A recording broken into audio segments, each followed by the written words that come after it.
Hello, welcome. This is Kristen from the Online Selling Show, and I'm here.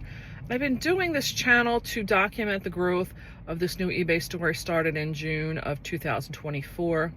But I felt that coming off the Christmas rush of what we have experienced in 2024 in our wholesale business that my husband and I run, I thought a special episode on what I've observed through Amazon may be of benefit, because maybe you are out there and you're wondering, you hear all this hype about people doing Amazon, and is that the place I want to go? Or, why wouldn't I do both? Or maybe you're just curious.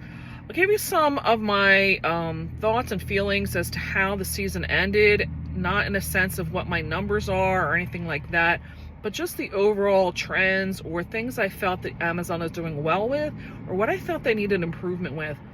To give you my background, I have been selling online for 22 years. I started on eBay. Amazon didn't really come around until maybe about 2005, 2006. They really weren't the powerhouse they are today until they introduced the Prime membership and the third-party sellers started coming on board. I was one of those people in the very beginning. A matter of fact, there was a period of time for like 6 months where I say they basically paid me to be in the beta. What I mean by that was they gave us back our selling fees for a period of time for trying that.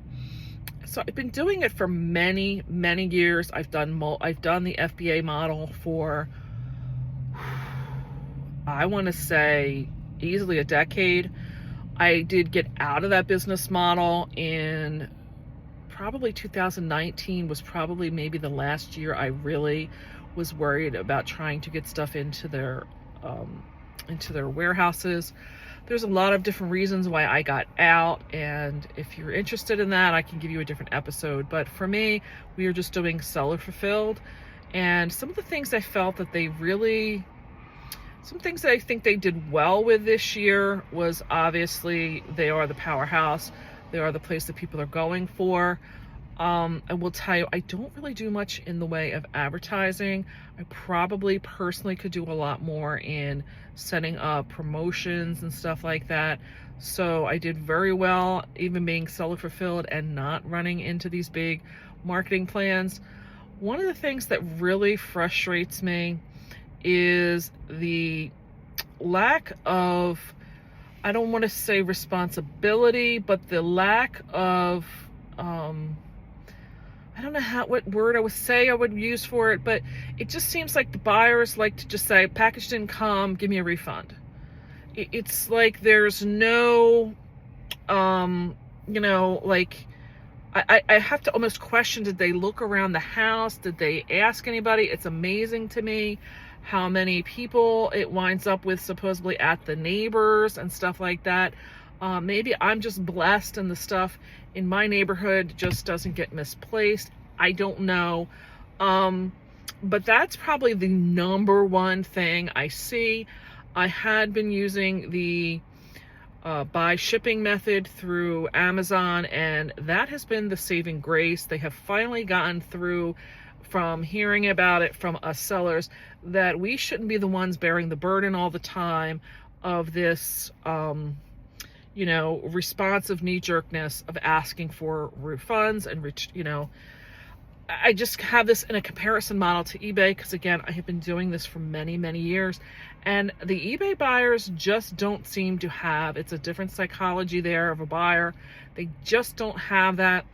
One of the other things that I find is the platform doesn't seem to want to make it as easy for us as sellers to request a photo, for instance, if something is broken. Maybe I don't need it back. Maybe I could just say, provide the photo and we will issue the refund immediately. That doesn't seem to be something that Amazon has implemented or even explored. I can't say that I have seen that. So unfortunately, a lot of times I, as a seller, I'm having to bear the burden of that shipping to come back to me for a broken item that I probably really wouldn't have wanted anyway. Another thing is their lack of being able to communicate to them. I had somebody return something, and it was returned very frugally. I mean, they put it in a package that was very good sized for it. It was clothing, so I didn't have to worry about them breaking it. They put it back in an envelope, and they charged me almost $13 for this label.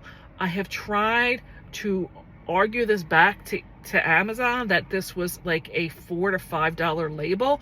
I mean, they put it back basically in the same envelope that I sent them to it.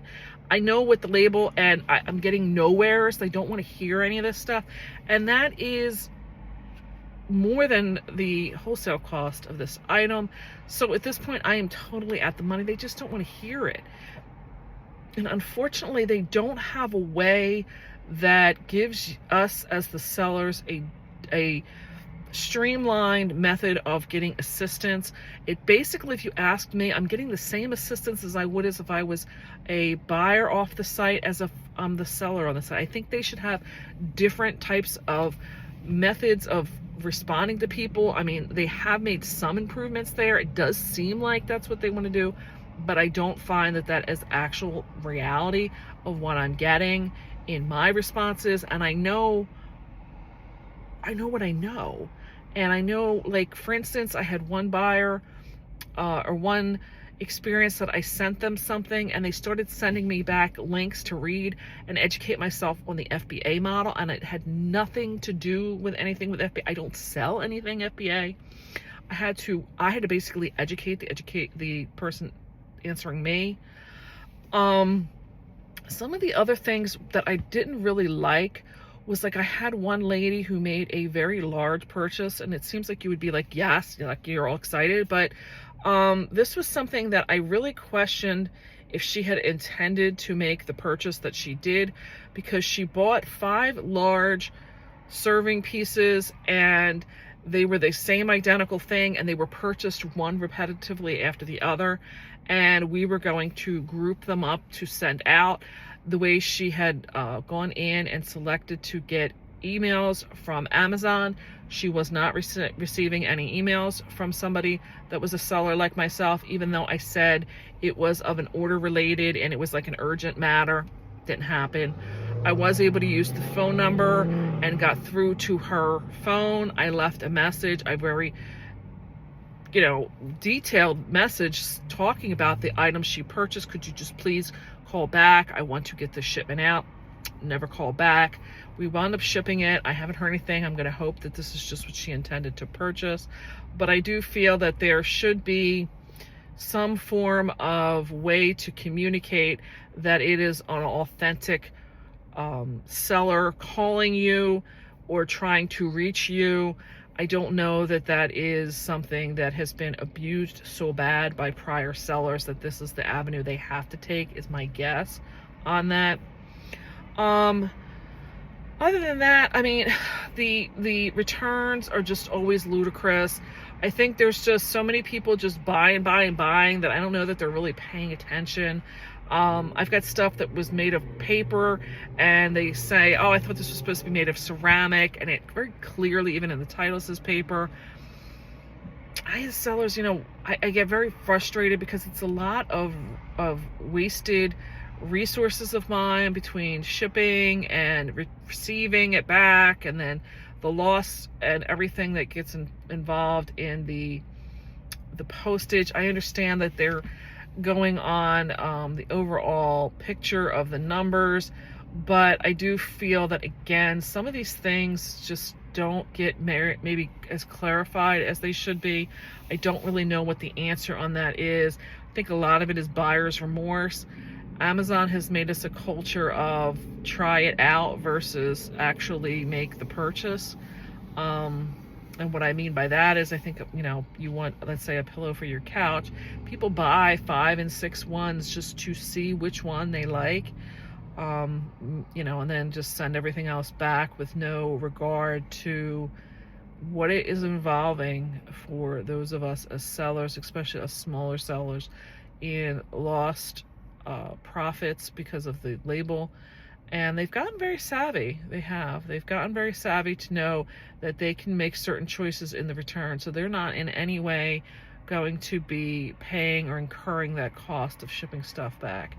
And I don't necessarily know what the answer is on that. I do understand that they're going, like I said, with the the rolling of the numbers that most people will not make a return back, or you know, they're going to purchase like 3 things to the one they sent back, whatever it may be. But that's just some of my observations. I don't know. I feel that I'm having way more returns than I have ever seen in a season. I'm kind of dreading to see what's going to happen with returnary, as they call it, because I can only imagine what we're going to be getting back. And it's hard for us as retailers because I have to start placing my orders and getting them together in the next couple of weeks, and then some of these people will be making massive returns back. And I don't know that Amazon is supposedly doing the watchdog of those types of people that are using the goods and sending them back, or doing massive returns back. Unfortunately, there are those that do that, where, you know, they buy it, they use it, and then they return all of it back at the end of the season. And I don't know, they're supposed to be monitoring for that and closing out some of the accounts of people who are repetitive with doing that, but I don't know if that's really the case. I don't know that I've heard of anybody that's been affected by that. Just saying. That's part of my observations, but some of them really, I don't know that it's Amazon. It's all over, so I can't necessarily lay the blame at Amazon's feet, but I do think that Amazon does make it a little bit more rampant than it had been in other cultures or communities. Just saying, that's how I feel. So let me hear your thoughts below. What were your experiences this year? Does this, maybe you disagree. I'm open here to disagreements. Again, I do understand it's a, you know, a numbers. It's you know, having to just you know, understand that every so many sales is going to return in a lost profit. But is there a better way to handle this? I don't really know if there is. So I'd love to know if there is. I would appreciate a thumbs up if you get any good content out of this. I would really appreciate, like I said, some comments down below. And I'm going to say bye for now. I'll catch you on the next one.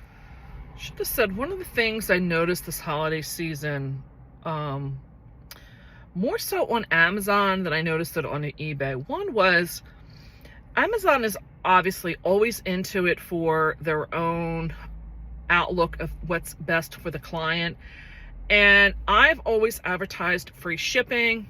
Whatever you may believe about that, that is what I do. And I do it with standard. I have not implemented any type of an upgrade that you can do to get into the priority or the more expedited. And I really had to pay attention to what Amazon was giving me for buy shipping off of their site. eBay and Amazon have both implemented where it is advantageous for you to buy your shipping from them, because there is some coverage in there for you in the event of a lost package, or in the event of Amazon, when the buyer says they did not receive it, there is reimbursements that do not come out of your pocket. So, you know, we had some daily caps on there, and the buyers at the time of buying are seeing a reflection of when the goods are supposed to arrive. I can't control all of those things. All I've done is given Amazon a time of when I want the time to cut off for a specific day, basically on when I know that the my mail carrier will be picking up, and how long it's going to take for warehouse staff to pack stuff.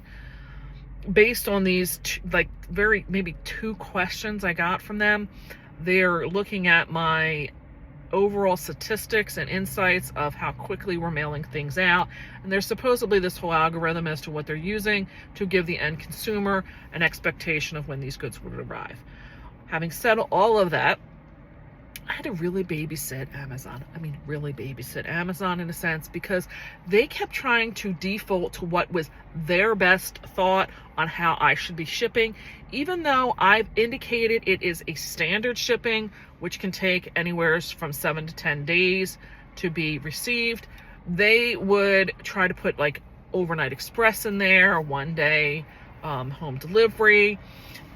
I really had to pay attention Some of the things I did notice, there was times where there was absolutely nothing for an option for the postal service.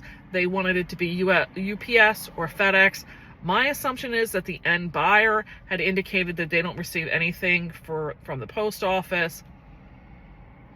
Luckily for me, most of the time, the UPS rate was very close to the Ground Advantage that I would have been selecting anyway. So that was some of the things that I, as a seller, was very on my toes all the time about, was to pay attention to what I couldn't just take what was defaulted coming up. Even though I'd given them what my selection was going to be, I couldn't always accept that. I was using some of the other sites out there, and I'm going to tell you, I don't feel that the other sites were coming in to connect to Amazon well on merged orders. I don't know if that's on the site of these other companies or on the Amazon site, but having said that, that's where we're at.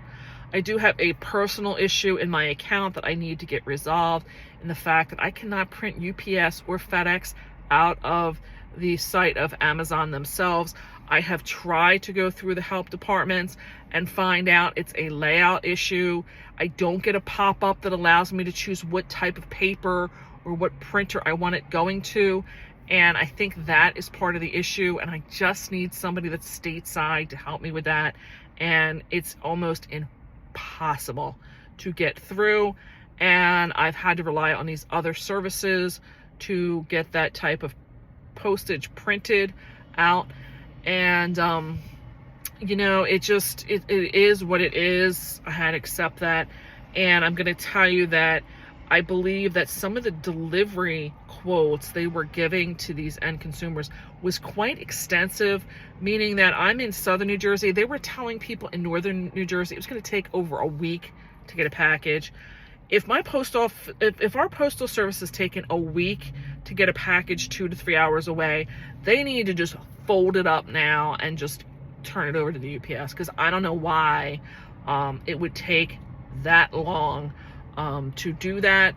So I really question, I know they're trying to get the most up-to-date information for the Amazon buyer, but sometimes I felt like it was all over the board. Like they wanted the package the next day to a state that was 4 hours away, but yet they're telling a buyer in the same state 2 hours away it was going to be a week.